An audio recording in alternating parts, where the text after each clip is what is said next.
पूरा बिहार जानता है कि जो जिस जाति के नेता बने हुए हैं वो सब अपने इंडिविजुअल महत्वाकांक्षा के लिए है। शराब मिल रहा है, शिक्षा की गुणवत्ता गिर रही है, तो अगर पॉलिटिकल राजनीतिक तौर से सब परिपक्व हैं और ब्यूरोक्रेटिक भी सब परिपक्व है, तो फिर ये स्थिति गिर क्यों रही है? दिशाहीन सरकार चल रही है जब उनके खुद के अधिकारी उनकी बात नहीं मान रहे हैं। बिहार क्राइम ग्राफ देख लीजिए, अगस्त से ही बिहार की क्राइम के आंकड़ों में उछाल आया है और बहुत सारे ऐसे पुलिसकर्मी हैं जो राजनीति में ही उलझे हुए रहते हैं कि जो सरकार 15 वर्षों तक चलेगी वो अपने अंदर एक इंटरनल ब्यूरोक्रेटिक लॉबी बना ही लेती है। काफ़ी ज़्यादा तादाद में अधिकारी तो ज़रूर ऐसे हैं जिन्होंने अपने अपने राजनीतिक आकाओं की लॉबी को पकड़ रखा है।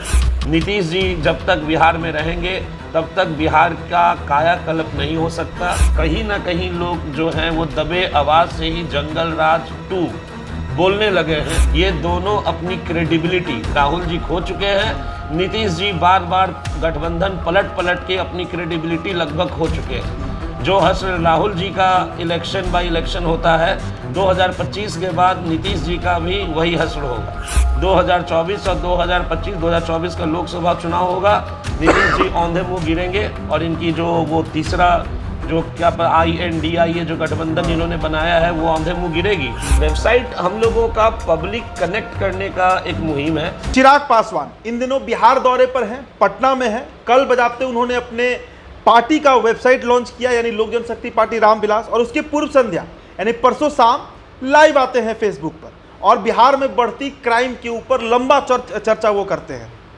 तो कुल मिला जुला कर ये कहा जा सकता है कि चिराग पासवान पूरी तरह चुनावी मूड में आ चुके हैं। हालांकि लोकसभा सीटों का बात करने से बचते हैं, प्रत्याशियों का नाम लेने से बचते हैं, किन किन सीटों पर लड़ेंगे, कितने सीट पर लड़ेंगे, कुछ नहीं बताते हैं, लेकिन चुनावी मूड में आ चुके हैं।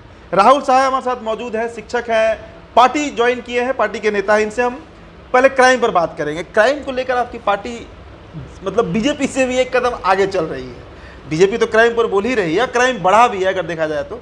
आपकी पार्टी ज़्यादा एग्रेसिव हो गई है और नीतीश कुमार का मसला कोई भी हो, आप लोग ज़्यादा एग्रेसिव हो भी जाते हैं। देखिए, कोई पार्टी अग्रेसिव हुई नहीं हुई, बात नीतीश जी को लेके अग्रेसिव होने या ना होने की बात नहीं है। बात है बिहार के भविष्य की आवाज़ उठाने की।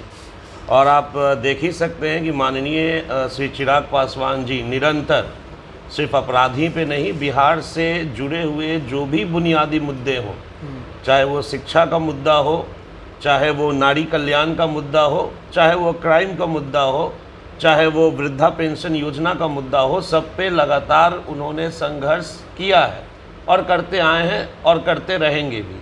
तो इसको इस तरीके से जोड़ के देखना कि ये किसी खास व्यक्ति विशेष या किसी खास व्यक्ति पार्टी या किसी पार्टी से प्रतिस्पर्धा की दृष्टि से ये सब किया जा रहा है, ये अपने आप में गलत है, पहली बात।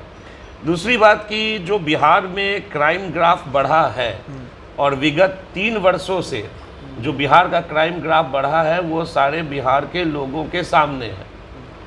आए दिन लूट, आए दिन हत्या, आए दिन महिलाओं पे अत्याचार, और अभी की तो घटना आप देख ही सकते हैं कि जो बालू व्यापारी कारोबारी लोगों ने, जो इन लोगों के इतने ज़्यादा मनोबल बढ़ चुके हैं इस सरकार में कि पुलिस पे भी पथराव हुआ, कुछ पुलिसकर्मी हमारे घायल भी हुए। तो अब ऐसी स्थिति जब बिहार में आ चुकी है, जब बिहार के लोगों कहीं ना कहीं लोग जो हैं वो दबे आवाज़ से ही जंगल राज 2 बोलने लगे हैं। अच्छा, ये जंगल राज 2 जो आप लोग शब्द बार बार प्रयोग करते हैं राहुल जी, जो आपकी पार्टी करती है, बीजेपी के लोग भी कर देते हैं, ये अचानक पिछले साल अगस्त के बाद ही शुरू क्यों हुआ? जब से मतलब तेजस्वी यादव की सरकार बनती है, RJD की सरकार बनती है, आप लोग एक सब जंगल राज बोलने लगते हैं। देखिए, बिहार की राजनीति के परिवेश में जंगल राज जो है वो गिरती हुई लॉ एंड ऑर्डर को दर्शाने का एक शब्दावली है जी। तो ये जंगल राज जो शब्द है ये 90 के दशक से स्टार्ट हुआ और सबसे पहले जो अभी मुख्यमंत्री हैं माननीय श्री नीतीश कुमार जी, उन्होंने ही ये जंगल राज स्टार्ट किया था, शब्दावली दी थी। ये हमारी शब्दावली तो है नहीं। आम बिहारी जो है इस शब्दावली को गिरती हुई लॉ एंड ऑर्डर की दृष्टि से वो देखते हैं। और अगस्त जो आप कह रहे हैं, तो आप जाके बिहार क्राइम ग्राफ देख लीजिए। अगस्त से ही बिहार की क्राइम के आंकड़ों में उछाल आया है।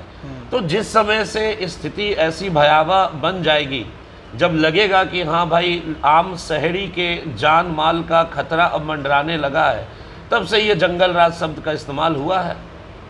अच्छा, आप लोग का जो बिहार फर्स्ट बिहारी फर्स्ट है, जिसकी चर्चा हर मंच से चिराग पासवान करते हैं, उसमें कई तरह के बातें उसमें लिखी गई हैं, कही गई हैं बिहार के परिप्रेक्ष्य में, डेवलपमेंट को लेकर, आईटी सेक्टर को लेकर, हर क्षेत्र को लेकर।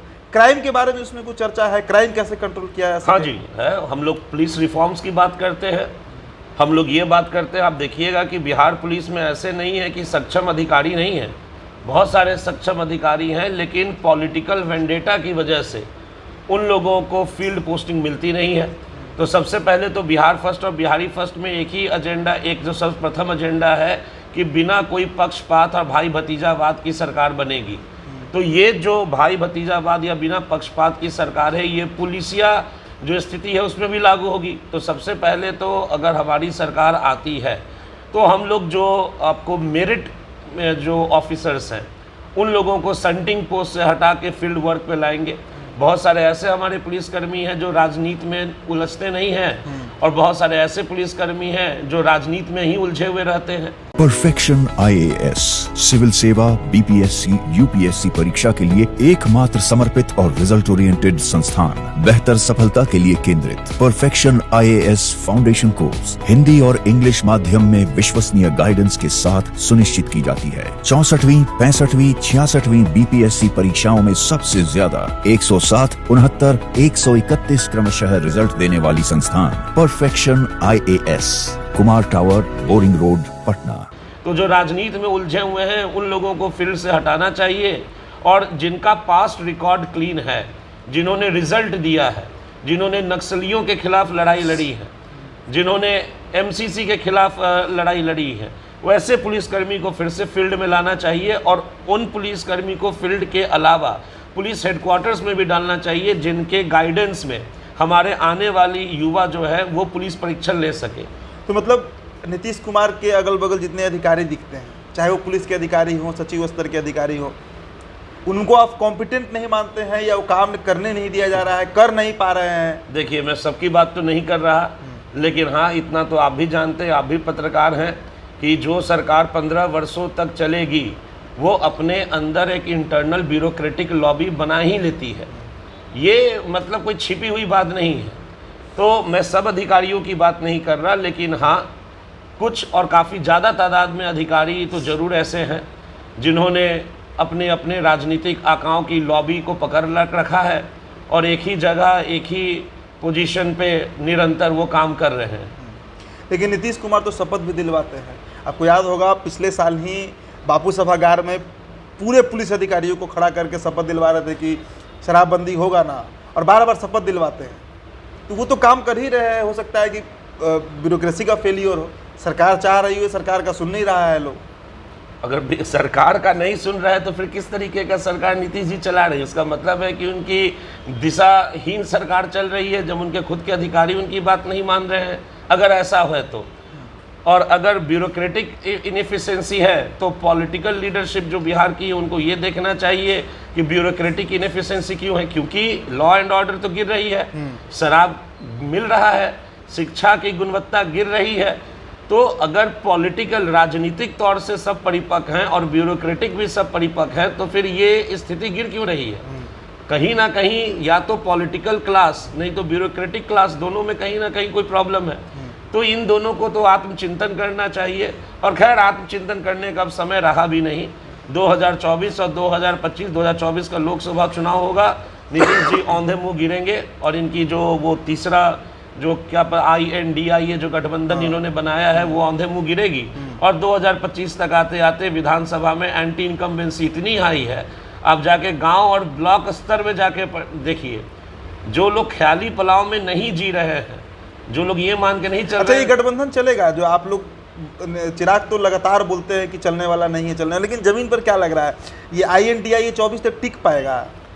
INDI अभी तक कोई एजेंडा, कोई विजन लेके सामने आई है? INDI अभी अपना उनका विजन तो क्लियर है भाई कि मोदी को हटाना है।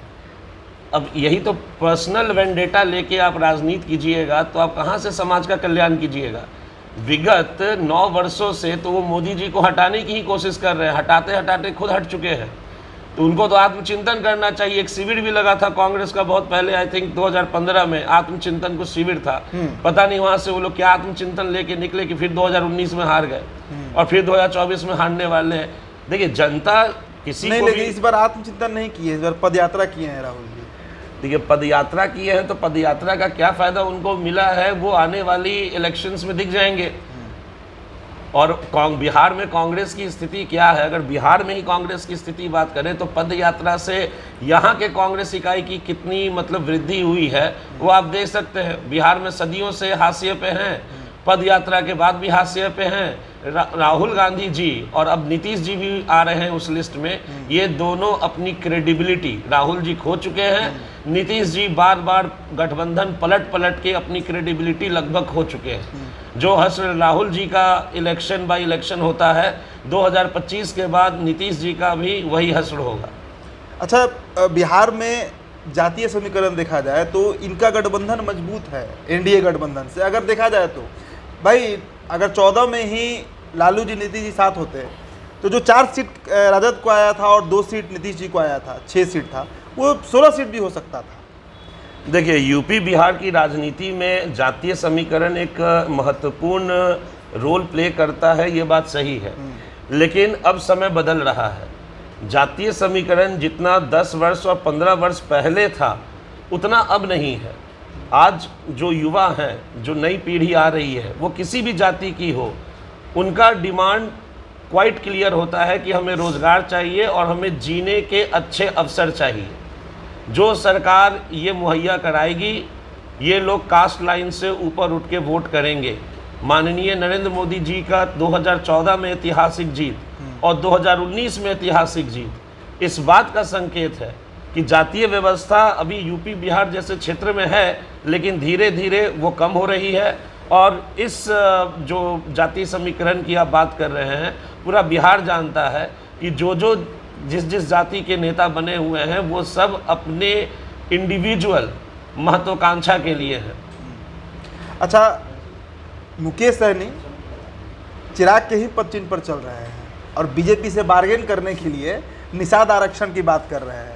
उनको लग रहा है उनका मांग ही यही है कि जितना चिराग को सीट दिया गया उतना ही सीट हमको दिया जाए। अब चिराग को कितना दिया गया ये तो आप लोग बताइएगा नहीं, लेकिन 5-6 सीटों की चर्चा है। अब मुकेश सहनी का भी यही मांग है भाई कि 5-6 सीट हमको दीजिए तो हम एनडीए में आएंगे, नहीं तो एनडीए का गेम बिगाड़ देंगे। देखिए मुकेश सहनी जी एक जुझारू नेता है और ये कहना कि वो किसी नेता का मॉडल फॉलो कर रहे हैं, अगेन ये अपने आप में गलत है। उनकी अपनी खुद की एक पार्टी है, उनका खुद का एक विचारधारा है, उनके खुद के कार्डर्स हैं। तो वो अब जहाँ तक बात है आरक्षण देने की, चाहे मांग उठाने की, निषाद आरक्षण, तो बेहतर है कि कोई ना कोई तो मतलब अपनी कॉन्स्टिट्यूएंसी को अपलिफ्ट करने की बात तो करेगा ही। तो इसमें आरक्षण मांगना नहीं मांगना ये गलत और सही नहीं है। जिनसे वो आरक्षण मांग रहे हैं, क्या एनडीए में उनकी एंट्री होगी, आप लोगों को खबर है, लग रहा है? अब देखिए एनडीए की एंट्री उनकी होगी कि नहीं होगी, ये तो जो एनडीए के संयोजक होंगे हमारे, वो आपको बता सकते हैं क्या बात हो रही है, नहीं हो रही है। वैसे हम लोग तो यही चाहेंगे कि सारे लोग बिहार की जो खास की पार्टी हैं वो एनडीए में आए, अपने इंडिविजुअल जो एम्बिशंस हैं उसको दरकिनार करके बिहार में एक बदलाव लाने की कोशिश करें। नीतीश जी जब तक बिहार में रहेंगे तब तक बिहार का कायाकल्प नहीं हो सकता। इस उद्देश्य से जितने लोग एनडीए गठबंधन में आएंगे सबका स्वागत है। चलिए, तो ये राहुल साहब हैं, हमने इनसे कई तरह के सवाल लिए और खासकर चिराग एक और सवाल अंतिम पूछ ही लेते हैं। वेबसाइट लॉन्च किया गया है पार्टी का, कोई इसका कोई खास एजेंडा, कोई खास मतलब? नहीं, वेबसाइट आज के डेट में 2023 में क्या खास एजेंडा होगा। आज तो सभी लोगों का मतलब कि आप देखिएगा तो निजी स्तर पे लोग वेबसाइट बनाए हुए हैं। वेबसाइट हम लोगों का पब्लिक कनेक्ट करने का एक मुहिम है, ज़्यादा से ज़्यादा हम लोग जनता से कनेक्ट करें। आज के डेट में काफ़ी जो राजनीति भी काफ़ी बदल चुकी है। पहले डोर टू डोर कैंपेन होता था, आईटी का क्षेत्र राज है, आजकल बहुत सारे लोग जो हैं वो इंटरनेट से कनेक्टेड हैं। तो ये जो हमारा वेबसाइट का कैंपेन है ये पब्लिक आउटरीच प्रोग्राम है। हम लोग अपनी पार्टी को और अपने पार्टी के उद्देश्य को जन जन तक पहुंचाना चाहते हैं। बस यही हम लोग का है। चलिए, आपसे बात करने के लिए बहुत बहुत शुक्रिया राहुल जी, धन्यवाद।